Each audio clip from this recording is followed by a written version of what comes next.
I think what other effects, except from the meme nature that we've mimified the stock market, what all other effects might we start seeing, not just in the stock market, but then in the economy as a whole, from the influencer marketing that we're seeing, or the influencer induced markets that we're starting to see more and more of?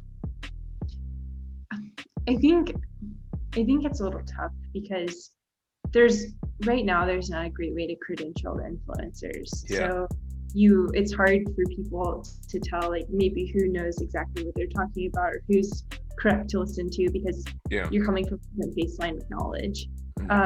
So I think like that's driving a little bit of the speculation. Like you'll see people on TikTok be like, go and buy land. I don't know if you like go and buy land on this earth, this planet that doesn't exist yet. I saw that. I was like, what? 10,000% return. So I think like that is driving a lot of the speculation, is sort of this like misinformation, this encouraging people to speculate, encouraging people to invest in things that don't necessarily make sense.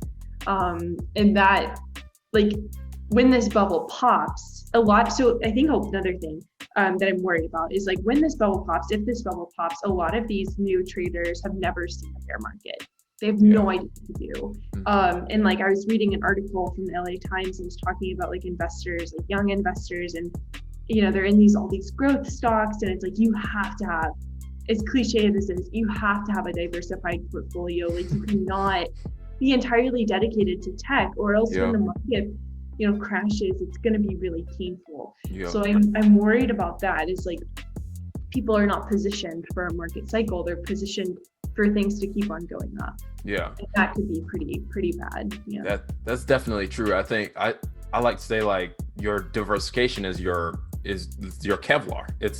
It hurts, you're still going to lose money, but it's not going to wipe you out. You're not going to die from a market completely flipping on you and everything changing. But I feel like then again, everything's happening so fast that people just can't catch it, because even with the little correction we saw, my expectation was like, okay, people should take this as like, hey, let me start looking, like, let me just start thinking about things. But then the correction happened, but then we started seeing it flip way too fast. And so people were like, oh, forget that. I'm just going to keep buying into, and then the whole buy the dip, which I enjoy buying the dip just like the next person when it's companies I believe in.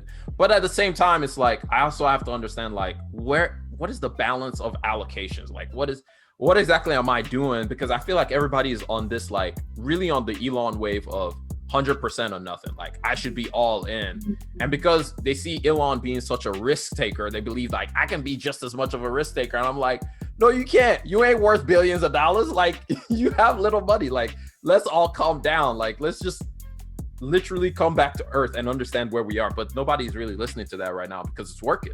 And you can't really say anything to somebody when they're looking at the markets and they're like, yo, I just made 1,000+% return.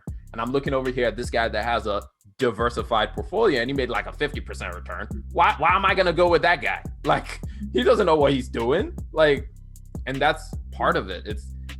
I don't know. Do you think that the coronavirus shutdown also plays a massive role into this, where everybody was literally posting about stocks all the time?